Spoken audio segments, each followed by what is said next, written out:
Հրապարակը գրում է Կիրակի կրթարշավի շրջանակներում նորից Սյունիք Տաթև մեկնած զույգը թեև ջանք չի խնայել ցույց տալու, որ վայելում է ժողովրդի սերն ու վստահությունը, ինչպես հին ու բարի ժամանակներում մոնտաժված տեսանյութեր էին հրապարակում, թե ինչպես էին մարդիկ համակ ուշադրությամբ լսում դասախոսությունը, ապա լուսանկարվում, բայց թերթին պատմել են, որ Տաթևում մասով կանապահովել են հարակից համայնքների վարչական շրջանների աշխատողների միջոցով։ Նախ դահլիճն է փոքր եղել, մոտ 100 մարդ է ընդամենը կրթվել, եկեղեցու բակում էլ լուսանկարվողները պատահական մարդիկ չեն եղել, մեծ մասը ԿՊԱ-ականներ, նրանց թվում Սիսիանի կոմունալ բաժնի պետ Դավիթ Մարգարյանը, Ընտանյոք Հանդերձ, որոնք փորձում էին տպավորություն ստեղծել, թե շարքային սյունեցիներ են, տեսնելով իշխանական զույգին, բուռն ցանկություն է առաջացել լուսանկարվել։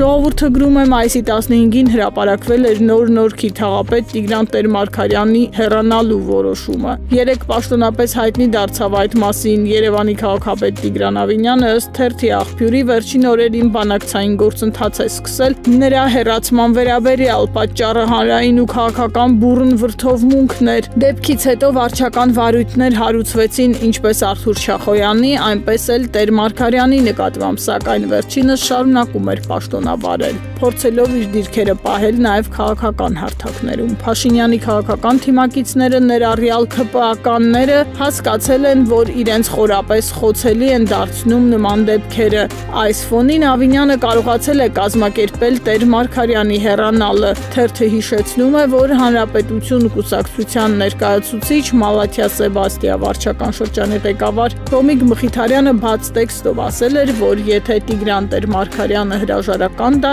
ինքն ու Դավթաշենի թաղապետն էլ կհեռանան։ Իսկ հիմա բանակցությունների արդյունքում Հանրապետությունը Մարատ Սևոյանին կնշանակի թաղապետ։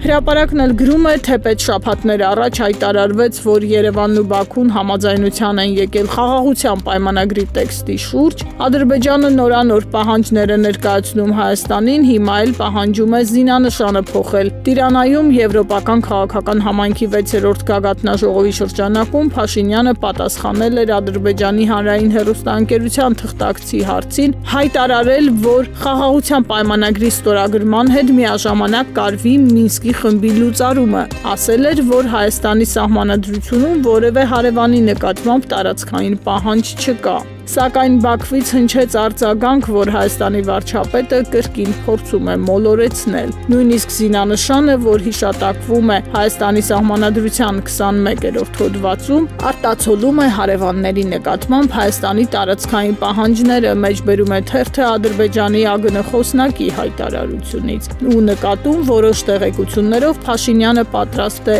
ամեն զիջման գնալ, միայն թե կորզի այդ թղթի կտորը խաղաղության պայմանագիր անունով, որն իրականում խաղաղություն չի երաշխավորելու, դառնալու է քարոզչական դրոշակ ընտրություններից առաջ։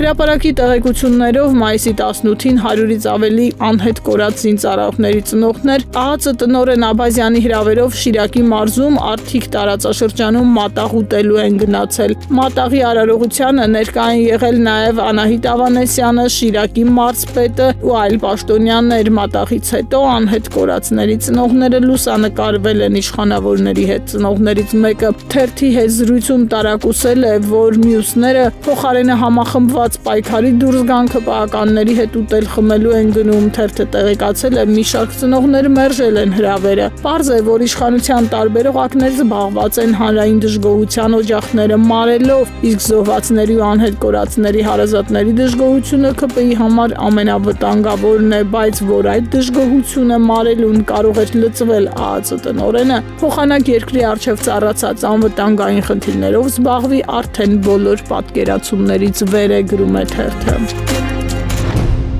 Ժողովուրդը գրում է, քննչական կոմիտեն պաշտոնապես հայտնեց, որ աշխատանքային այցով Արագածոտնի մարզ գնացել է Արթուր Պողոսյանը եւ հայտարարել, թե քրեական վարույթները պետք է նոր թափով սկսել քննել։ Ուշագրավ է, որ Պողոսյանի կողքին նստած է եղել Արագածոտնի ԿՊԱ-ական մարզպետ Սերգեյ Մովսիսյանը, որի գործողությունների մասով քննչական կոմիտեում վարույթ կա։ Մասնավորապես Աշտարակ քաղաքում հայտնի Նվոյին պատկանող Wine Corner աշտարակում քաշքշուկ էր տեղի ունեցել ստացել եւ այդ մասով Շամշյանքոմը գրել էր, որ Hayat Project-ի համերգի ժամանակ, որին ներկա էր եղել նաեւ Սերգեյ Մովսիսյանը, ներկա է եղել նաեւ օրենքով Գողի Զարմիկը, որի հետ պաշտոնյան վիճաբանության մեջ է մտել այն բանի համար, որ պատվիրել են «Вот такая доля воровская» երգը ու մարզպետը ընդդիմացել է ասելով, թե ես այստեղ դու ինչ-որ գողական երգ ես պատվիրում, արդյունքում սկսվել է ծեծկրտուկ ու այս գործով նախաքննությունը շարունակվում է։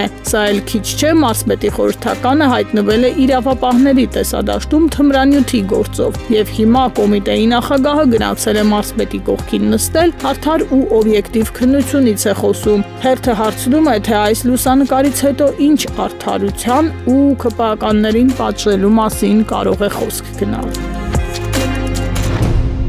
Հրապարակն էլ գրում է, որոշ ընդդիմադիրների նկատմամբ ճնշումներ են սկսել ու հարկային տերոր, թերթը տեղեկացել է, որ Գառնիկ Դանիելյանի Տավուշում գործունեություն ծավալող հորեղբոր ընկերությունները, որոնց թվում նաև մեկ գազալցակայան կա, հայտնվել են այդ թիրախում, թե ինչ են ստուգել ու ինչ խախտումներ հայտնաբերել ու որքանով են դրանք օրինական կամ Սարքովի պարզ չէ, բայց ըստ թերթի տեղեկությունների Դանիելյանի հորեղբոր նկատմամբ մեծ չափի 150 միլիոն դրամի տուգանք են նշանակել։